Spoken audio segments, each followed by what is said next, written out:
Et salut, j'espère que tu vas bien, ça m'a manqué. Une semaine sans podcast, c'est pas possible en fait. Je me rends bien compte que finalement j'adore ça et que, en fait, bah, peut-être que ça vous a rien fait, mais moi perso, ça m'a manqué d'être devant mon micro quoi.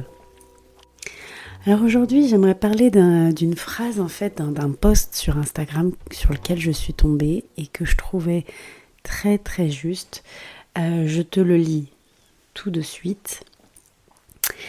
Il vient de Thomas d'Ancenbourg, si je me trompe pas dans la prononciation, sinon qu'il me pardonne. Voilà. Et donc cette publication disait: en planifiant toujours plus de choses à faire dans nos vies, tôt ou tard, il y a forcément moins de vie dans les choses que l'on fait. Et alors ça a fait un gros boom à l'intérieur de moi, mais agréable, attention. Vraiment, en fait, si tu veux, je pense que oui, c'était un petit message que je devais entendre. Hein.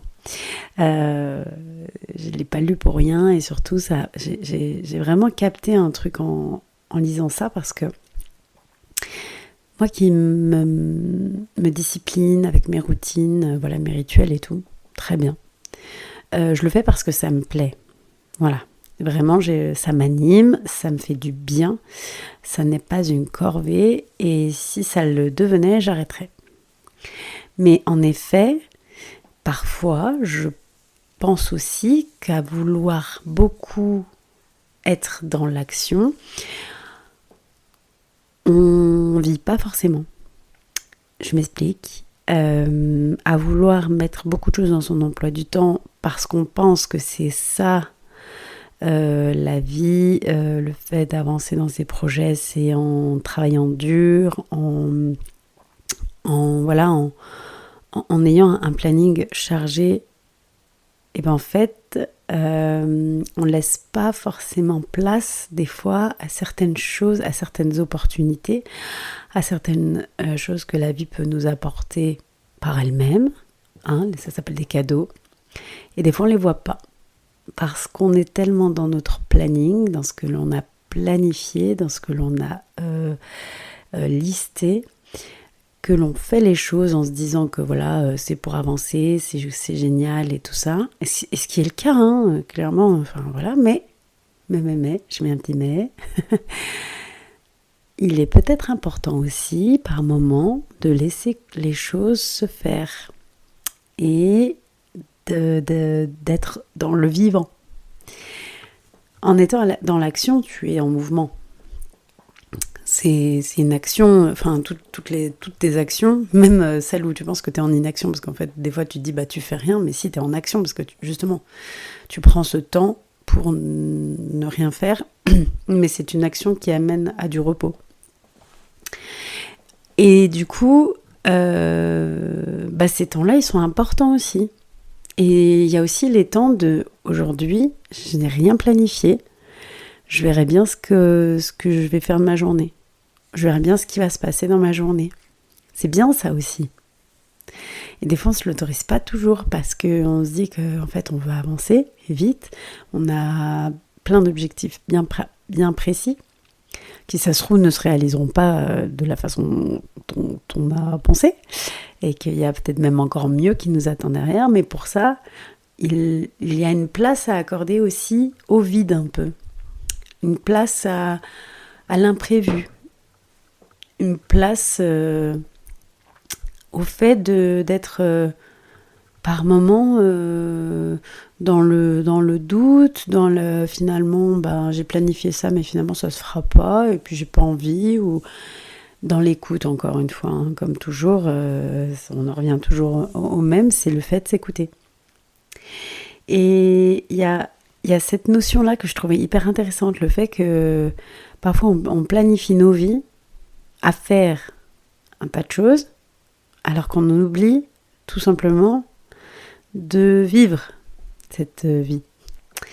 Donc, je trouve que c'est une notion qui peut être intéressante pour les personnes qui sont très souvent très très actifs, qui sont très souvent dans le faire et qui en oublie d'être, juste être.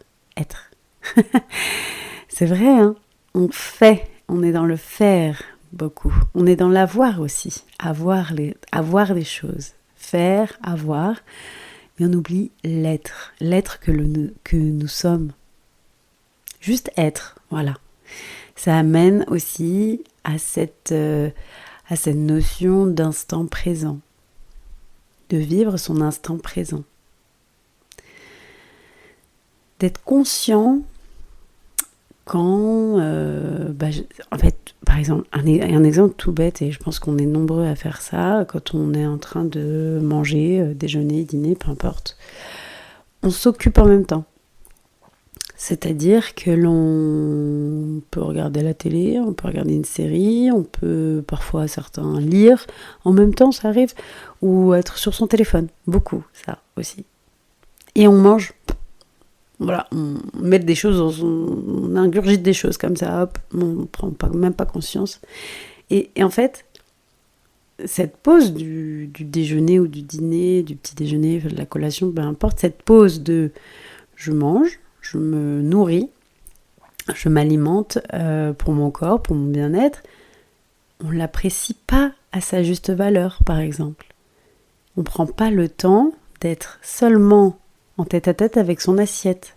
Parce que c'est un super date, ça. C'est un super rencard, clairement, hein, être avec son assiette. Je crois que d'ailleurs, c'est le meilleur des rendez-vous galants. Non, plus sérieusement, on n'est pas en conscience quand on mange. Y a plein de moments comme ça dans la journée où on est vraiment beaucoup dans je fais plein de choses parce que je m'organise, hop attends je vais faire ça d'abord, je priorise, voilà, c'est super. Hein. Il y a des personnes, elles sont hyper bien organisées. Alors pour moi, quelqu'un qui est bien organisé, c'est pas seulement qu'il a le sens des priorités, c'est aussi quelqu'un qui... Enfin si, c'est quelqu'un qui a le sens des priorités, c'est quelqu'un qui sait ajuster et mettre des temps de repos et de lâcher prise, des temps de vide dans sa journée. C'est pas juste quelqu'un qui va être dans le faire, dans l'action de waouh, génial, à la fin de la journée, ah ouais, j'ai fait tout ça, je suis trop fière de moi. C'est génial, hein. Franchement, c'est génial. Mais c'est génial si tu as aussi eu ces temps de je me recentre. Je profite de cet instant. Tout bête, voilà, tu passes, tu fais ta petite routine du matin, t'as fait un peu d'écriture, t'as fait ta méditation, un peu de sport peut-être, ou en tout cas un peu d'étirement, des mouvements, ok. Et puis après, hop, direct, tu vas aller travailler. Tu vas travailler, ok, ta journée se passe, peut-être qu'à midi, ta pause, elle n'est pas vraiment une pause, parce que tu manges devant ton ordi, tu vas avancer, ok, très bien.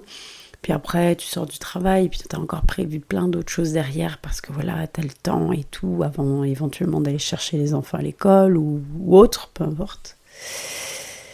Et ils sont où tes moments d'instant présent là-dedans? Parce que finalement, tu as fait toutes tes tâches, c'est génial. Est-ce qu'il y a eu des moments dans ta journée où tu es revenu un peu à toi? Ou alors même, un truc génial, prendre l'air.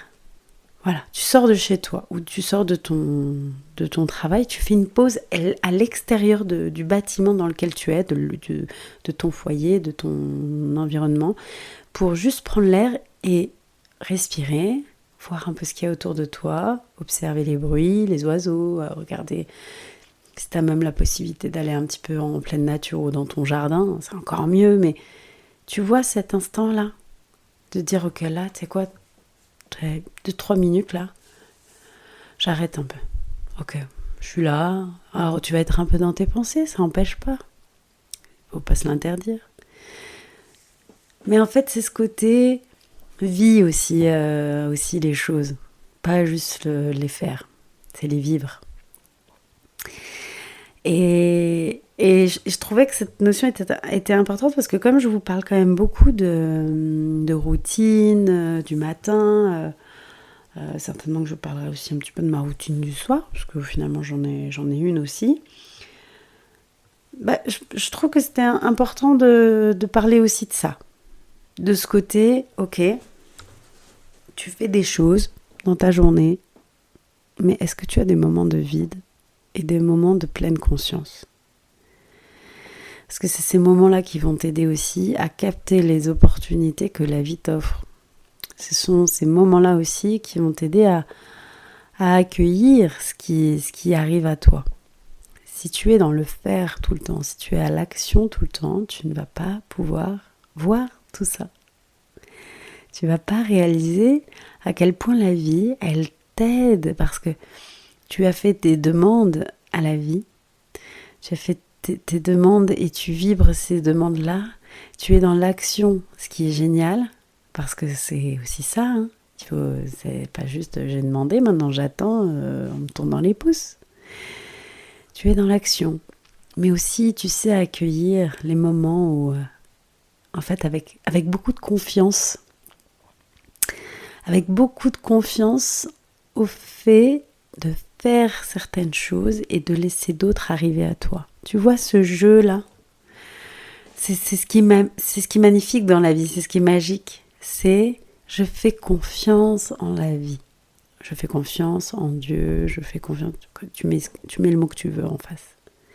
Tu fais confiance à cette énergie créatrice qui t'entoure et qui fait partie de toi, qui est dedans et à l'extérieur de toi, et à laquelle, en fait, si tu veux, c'est naturel, c'est-à-dire que tu vas vibrer, tu vas émettre une certaine vibration avec une certaine demande, certaines actions, et ça va apporter en face un cadeau qui est en égalité, en équivalence avec ce que tu as demandé. Est-ce que tu sais accueillir ça et vivre et jouer de ça en fait ? Voilà. Alors ce podcast sera peut-être un petit peu plus court que les autres, mais je trouvais que cette phrase, ce post Instagram que j'ai vu me parlait beaucoup et je voulais te le partager parce que c'est bien d'avoir des fois des petits rappels de « hey, c'est cool, tu profites bien de ta vie en mettant en place des choses parce que tu as des objectifs, des projets et bravo à toi. Sois fier de toi pour ça. Mais écoute aussi que par moments, vis les choses comme elles arrivent aussi. Joue-les, danse-les, vibre-les. Tu vois, joue avec la vie. Et certainement que tes actions seront beaucoup plus simples, beaucoup plus fluides, beaucoup plus faciles aussi. Je te souhaite une excellente journée et je te dis à très très bientôt.